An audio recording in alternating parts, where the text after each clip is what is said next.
Gue Cile. Di lucu-lucuan. Episode kedua. Lucu-lucuan tuh apa, Le? Lucu-lucuan adalah sebuah podcast yang isinya adalah curhatannya masyarakat Indonesia yang mau merdeka secara finansial. Lucu-lucuan lo pencurhatan untuk lo yang makin cuan. Semoga podcast ini tetap bikin gak pusing. Dan tetap makin tenang ya. Iya, semakin menghadapi tenang. masalah-masalah kehidupan Yang berhubungan dengan finansial. Tentu saja. Hari ini, lo tau gak kita mau bahas apa? Kita mau bahas sesuatu yang hangat sekali diperbincangkan di sosial media. Gue udah tau belum nih? Gue gak tahu sih, kayaknya belum sih. Kalau tahu lo sih belum sih. Kita akan bahas tentang dana darurat sang penyelamat. Woi. Enggak, lo kayak gitu kenapa? Ini udah 2 episode ya. Gue ketampar terus. Kayaknya emang bodoh. Episode ketiga gue tampar beneran nih. Enggak nih, gue aja gak tahu bedanya dana darurat sama tabungan gue apa. Karena kalau gue ada darurat, gue buka tabungan. Gue sebenarnya muka gue so ngerti aja sih. Karena gue juga sebenarnya nggak tahu. Karena kan di sosial media tuh banyak banget ya kayak dana darurat lo harus segini, harus 3 kali lipat, 4 kali lipat, 6 kali lipat. Dari apa? Dari apa nih gitu ya kan? Apakah dari gaji? Yang lebih banyak itu harusnya dana daruratnya atau tabungan? Nah itu gue gak tahu. Tapi kalau lo nanya sama gue, kita gak akan dapat jawaban apa-apa kan. Jadi kita mendingan ngundang aja gak sih. Kita harus kulik lebih lanjut sama ahlinya. Kalau kita berdua di sini 45 menit gak selesai ini podcast. Nah kita udah kedatangan Sel. Halo semuanya. Halo Kak. Cantik banget lagi senyumnya. Tahu gak namanya siapa?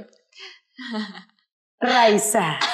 Harusnya lo jawab, gak tahu gue. Sudah.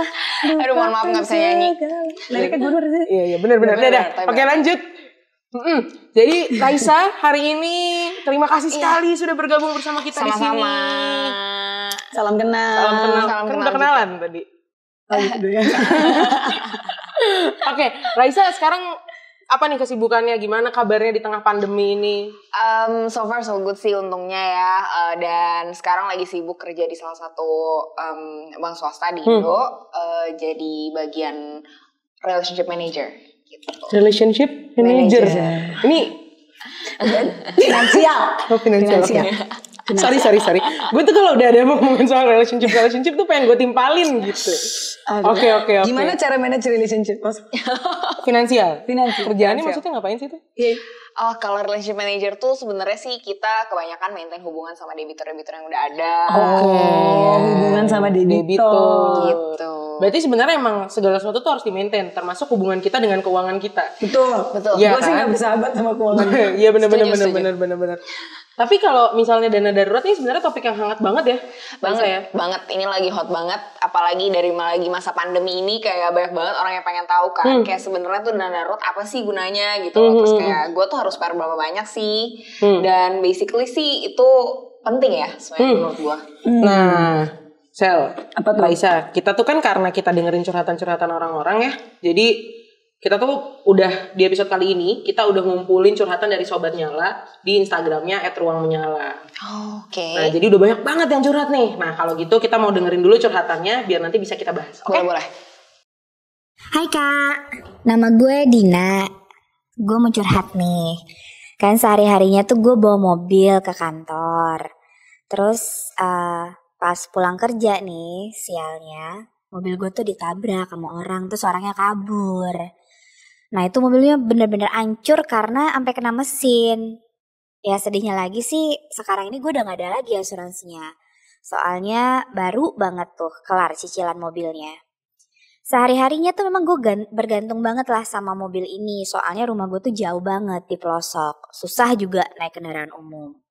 Sekarang tuh tabungan gue tuh abis bener-bener kekuras. Sampai gue utang lagi ke temen untuk bayar tagihan ini itu. Nah gue mau nanya nih Kak. Sebenarnya berapa banyak sih dana darurat yang dibutuhkan? Soalnya gue gak mau nih sampai kejadian kayak gini tuh terulang lagi. Terima kasih. Wow. Nah curhatan yang tadi tuh itu relate banget loh sama banyak orang. Relate banget ya. Apalagi orang-orang yang kerja mungkin di Jakarta. Ketika misalnya mobil nabrak kayak tadi Bunga gitu kan. Tapi emang gimana sih sebenarnya? Tadi kan Isal juga bertanya kayak apa sih bedanya tabungan sama dana darurat? Nah sebenarnya gimana sih caranya ngatur tabungan dan dana darurat yang benar tuh Raisa? Sebenarnya sih dana darurat sama tabungan itu pertama-tama tuh tujuannya beda.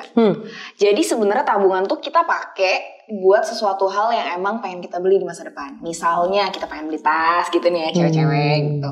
Atau kita pengen, cowok-cowok tuh misalnya pengen beli gadget. Nah itu tuh kita nabung biasanya buat hal-hal yang emang kebutuhannya tuh gak urgent gitu sifatnya. Tujuannya tabungan tuh itu. Tapi kalau dana darurat sendiri itu tuh sebenarnya kita simpen duit ibaratnya buat kita pakai di masa depan tanpa tahu kebutuhan yang kita butuhin di masa depan tuh apa.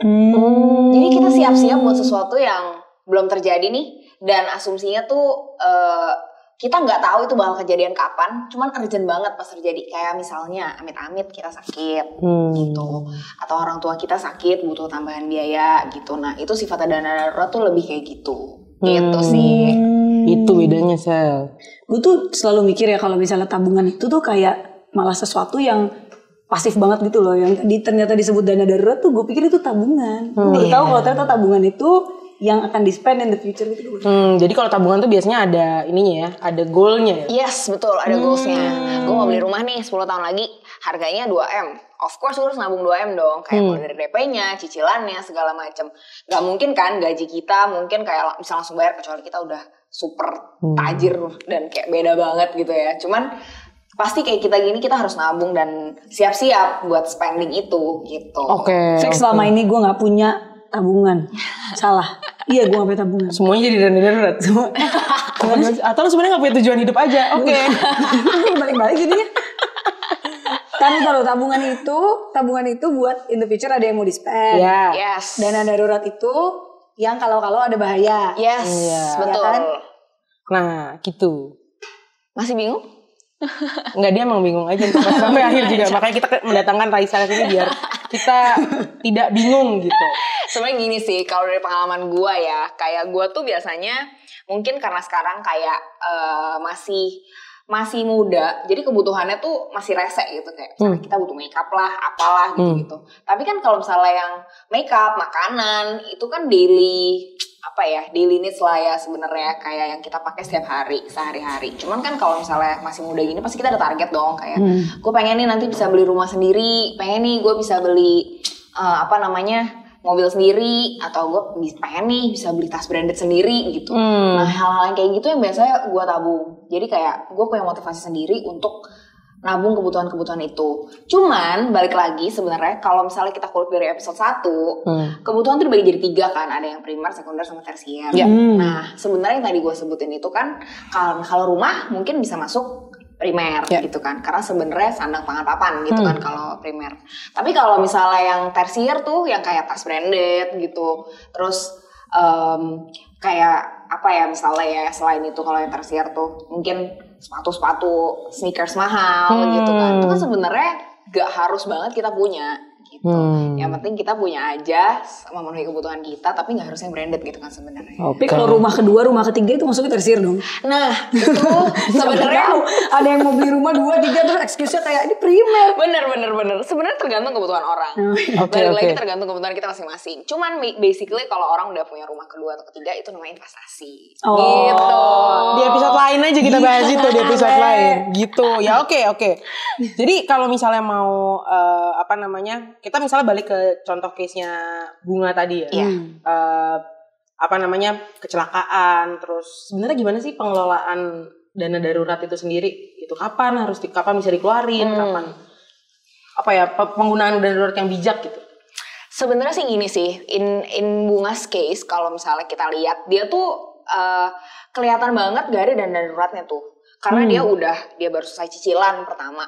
Terus habis itu dia juga baru kayak mobilnya baru dan gak cover asuransi. Itu tuh sebenarnya bahaya banget. Which is sebenarnya asuransi penting sih sebenarnya buat mobil. Cuman kan kayak kalau misalnya kita lihat, kalau Bunga punya dana darurat, dia pasti kan gak perlu ngutang dong sama teman-teman. Iya gak sih? Cash flow dia pasti jauh lebih lancar dan dia tenang. Kayak oke, gue emang punya nih 50 juta spare untuk spend di asuransi mobil gue.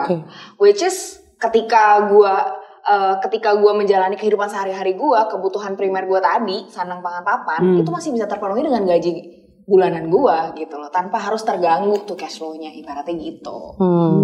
Jadi ya too bad kalau misalnya kita nggak punya dana darurat, karena hal-hal kayak gitu kan nggak bisa kita prediksi ya. Kapan lo tahu mobil lo ketabrak gitu? Iya. Kapan kita tahu apapun yang apes-apes gitu kan? Oke.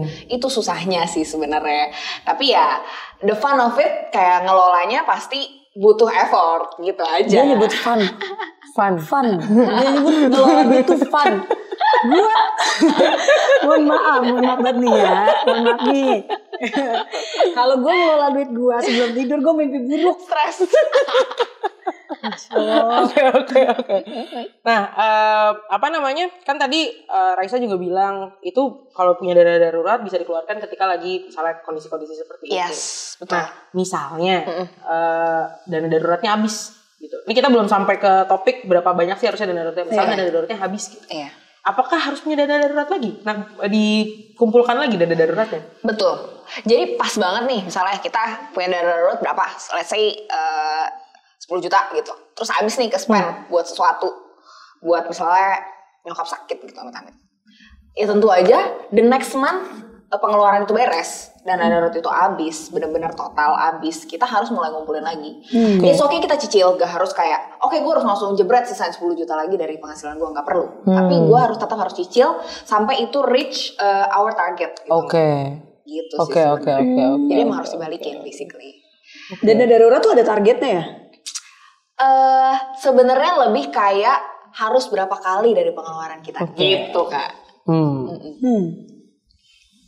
Nah, Raisa tadi kan kita udah bahas tentang dana darurat itu bisa digunakan untuk apa aja sih? Tadi case-nya Bunga untuk misalnya kecelakaan, terus misalnya kesehatan tadi kita bahas soal kalau misalnya orang tua amit-amit sakit gitu ya. Tapi kalau misalnya nih kita kan sekarang lagi di masa pandemi nih, lagi pandemi dan banyak banget mungkin kehilangan pekerjaannya. Sebenarnya dana darurat itu bisa nggak sih dipakai nih untuk selama mungkin mereka mencari kerja atau apa gitu, dan berapa lama sih gitu durasinya biasanya? Actually to be honest bisa banget sih ya, karena melihat banyak pengalaman lately, banyak orang yang sebenarnya di lay off gitu kan ya secara tiba-tiba sama perusahaannya karena perusahaan sendiri kesusahan gitu kan, kesulitan. Nah buat kita tuh penting banget punya dana darurat, bisa dipakai di situ juga. Kenapa? Karena misalnya kita tiba-tiba amit-amit ke layoff, kita kan nggak mungkin dong di layoff hari ini besok kan udah dapat kerja lagi gitu kan ya, kecuali emang koneksinya bagus banget gitu atau dan lain-lain. Cuman pasti kita butuh sekitar 3-6 bulan kan buat cari kerja baru gitu. Apalagi perusahaan nggak semuanya hire orang juga kan gini hari. Jadi itu penting banget buat kita punya dana darurat supaya kita bisa ngebiayain hidup kita selama 3-6 bulan itu. At least sampai kita ketemu kerja lagi lah gitu. Kalau dana darurat itu dipakai buat diputar misalnya buat dana usaha gitu boleh juga nggak? Boleh juga sebenarnya. Cuman mostly orang-orang sih lebih kepake untuk pengeluaran pribadi dulu lah pasti yang penting ya. Kecenderungannya gitu. Karena kan pemasukan mereka bulanan terputus ya. Iya. Karena dana darurat itu kan juga dipakai untuk memenuhi kebutuhan primer. Bukan cuma tersiernya doang gitu kan ya. Kayaknya kalau selama kebutuhan primernya udah terpenuhi, sisanya mau diputar bisa. Gak masalah, betul banget. Mau dijadiin tabungan, mau kita punya goals nanti mau beli apa-apa itu kayak tadi jadi balik ke tabungan itu gak masalah. Kayak gitu sih. Jadi pengelolaannya juga penting ya sih. Betul. Darurat itu. Harus kita bagi-bagi aja sih sebenarnya definisinya, kayak jangan terlalu ngelos ketika kita kayak oh ya udah gue mentang-mentang udah punya segitu, terus kayak sekarang nggak punya kerjaan, terus gue kayak pakainya juga cuma-cuma gitu, kayak nggak mempertimbangkan semua resiko dan apa ya istilahnya ya kebutuhan pastinya lah. Gitu. Tapi pengalaman pandemi ini memang bikin kita semua bangun sih ya. Kemarin mungkin yang pada penghasilannya stabil, mungkin juga penghasilannya cukup besar, foya. Benar. Awal pandemi tiba-tiba susah kayak langsung curhat. Ya apapun jadi lebih mahal juga kan maksudnya kalau kayak gini ya. Sekarang pengeluaran menambah Kak, beli masker, hand sanitizer. Aduh iya, mana masker juga kan yang sekali pakai. Ya udah. Aduh.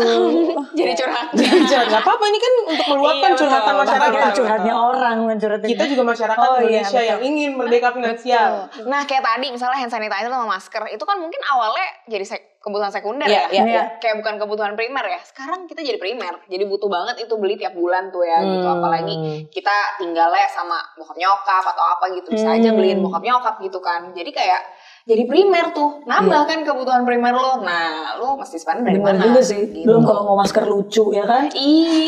Bah, masker butuh aja udah mahal. Masker lucu lebih mahal lagi. bener.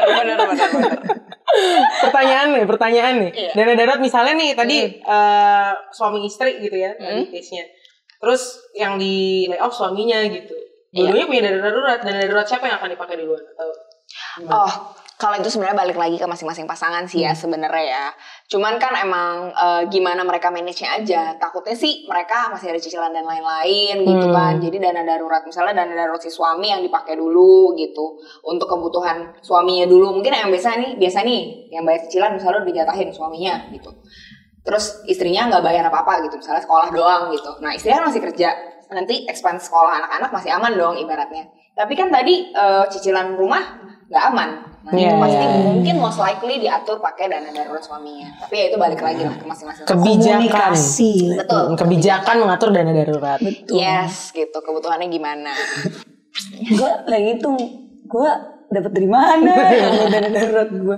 Tapi kalau single tenang aja, cukup 3-4 sih sebenarnya. Tapi kalau bisa lebih ya, why not gitu loh. Itu bahkan lebih bagus bahkan buat kita. Oke, 3 untuk single sama untuk udah punya tanggungan beda ya? Yes, beda. Jadi biasanya ya 3-4 kali kalau single. Kalau udah punya 1 anak tuh biasanya sekitar 8-9 kali gitu ya kalau nggak salah, ada teorinya semacam itu. Terus kalau udah 2 anak, nah bisa lebih banyak tuh, bisa 12 kali, 13 kali gitu. Tapi Kalau itu bener-bener depends. 3 anak tapi anaknya 1 udah kerja. Nah, tadi gue baru mau nanya satu. Kalau satu keluarga yang dua-duanya kerja, bapak kerja sama yang bapaknya doang yang kerja, itu beda nggak tuh hitungannya? Sebenarnya balik lagi lihat ke kondisi anak itu. Anak itu masih di tanggungan kita nggak? Kalau dia kebutuhan primernya nih masih kayak bekal dari rumah. Cuman mungkin emang udah gak ngasih duit jajan ibaratnya. Nah itu mungkin kita kurang-kurangin tipis boleh lah gitu. Bener-bener di-adjust aja sesuai dengan ininya kita aja. Gak ada, sebenarnya buat tiap orang gak ada angka exactnya. Oke. Lu tinggal tambahin seberapapun lu merasa safe simpan duit itu. Dan memang ketika duit itu gak kepake. Jangan kayak ketika lu pakai lu paksa simpan enggak juga gitu. Memang harus udah lu kurang-kurangin sama expense yang paling penting dan matters gitu. Gitu lah perhitungannya lah. Kalau misalnya itu kan yang dapat gaji bulanan nih, tahu. Kalau misalnya pengusaha gitu gimana? Sorry banyak banget nih tadi case-nya. Gak apa-apa. Justru kalau pengusaha itu atau freelancer sebenarnya biasanya butuhnya 12 kali malah ya. Even dia single. Karena kita kan gak pernah tahu kondisi dia kayak gimana. Gitu. Gue langsung kerja kantor aja nih gue. Emang semua orang bilang kerjaan kantor tuh lebih stabil ya. Cuman kalau pengusaha tuh kalau misalnya udah cuan banget mah happy ya. Jadi kalau kita nyimpen 12 kali itu harusnya gak susah buat mereka. Gitu loh. Cuman memang karena kalau pengusaha itu kondisinya fluktuatif gitu pendapatannya. Jadi better safe than sorry sih. Gitu. Better safe than sorry. Langsung mengelola nafas ya? Langsung kayak pengen, wah dana itu gimana? Jadi pikirin dulu. Tapi itu kan banyak ya, maksudnya banyak sekali. Kalau mungkin kalau orang tua kita zaman dahulu kala menyimpan uang tuh di bawah bantal. Nah sebenarnya dana darurat tuh harusnya disimpan di mana sih? Apakah di deposito, apakah di rekening biasa, atau gimana sih Raisa? Sebenarnya sih kalau gue pribadi suggest-nya di instrumen-instrumen investasi tuh yang liquid. Liquid tuh as in kayak gampang banget dicairin pertama. Gampang banget kita akses, kedua. Dan yang ketiga itu kalau pas kita cairin nilainya tuh gak berubah jauh. Soalnya contoh. Misalnya kita invest, kita punya duit banyak, kita beli rumah. Nah rumah tuh kan gak liquid. Dia gak bisa kita jual dalam 1 hari, terus besoknya langsung kejual. Gak bisa kan? Gitu juga dengan tanah, gitu juga dengan mobil dan lain-lain. Jadi kayak itu bukan instrumen investasi yang liquid. Tapi kalau dana darurat tuh butuh banget yang liquid. Kayak tabungan, deposito masih oke. Terus obligasi juga masih oke. Cuman biasanya ya kalau liquid itu kita pilih yang biasanya di bawah, umur investasinya itu di bawah 2 tahun lah. Jadi kayak kurang dari 1 tahun malah lebih bagus lagi. Deposito kan bisa sebulan doang gitu kan. Atau kayak even tabungan kita yang gak kita pakai gitu. Jangan pernah taruh dana darurat di ATM yang gampang kita akses. Gitu maksudnya ya. Itu sel. Itu. Kalau gampang kita akses, gesek dikit, gesek lagi gitu. Itu sel. Salah ya kita. Kita loh, gue ngomong kita bukan lo doang.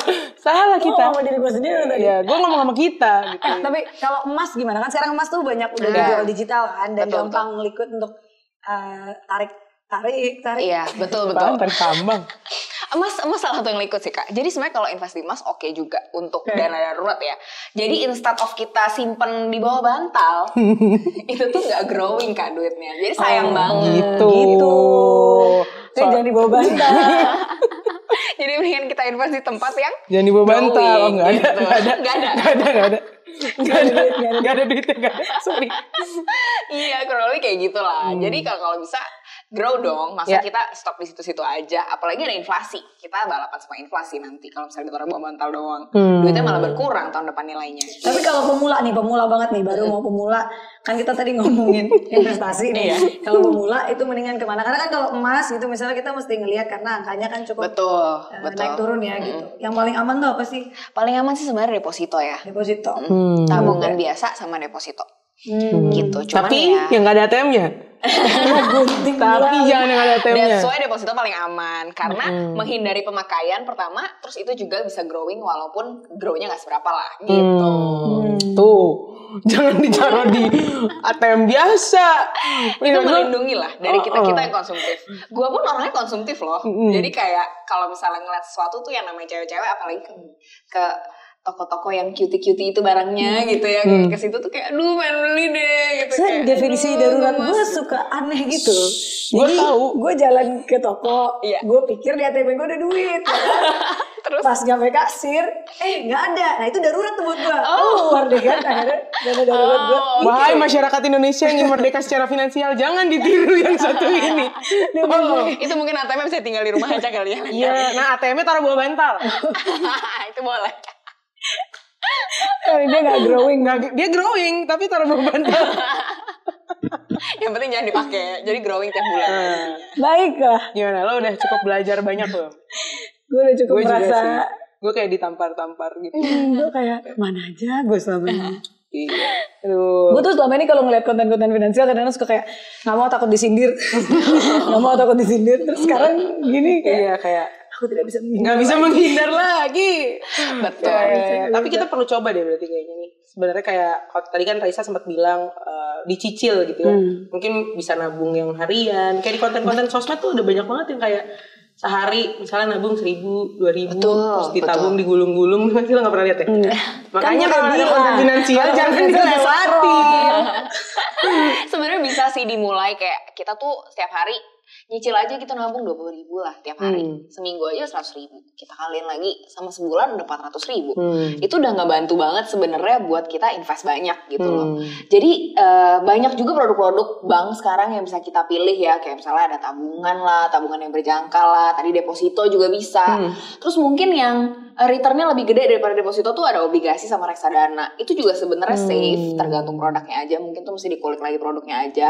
Dan kayak itu tuh udah gampang banget sekarang, apalagi kita bisa akses semua dari handphone gitu kan, kayak udah tinggal klik aja, misalnya One Mobile gitu ya, itu kita bisa banget tinggal nabung di situ tiap hari, terus udah deh langsung tenang, aman dan nyaman, simple banget caranya sebenarnya. Mulai dari 20.000 nyaman dan aman itu kuncinya. dan tenang.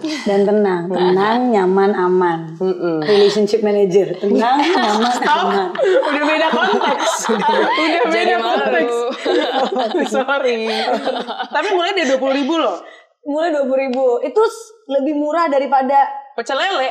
Jujur, pecel lele dekat rumah gue 25.000 harganya. Lebih murah.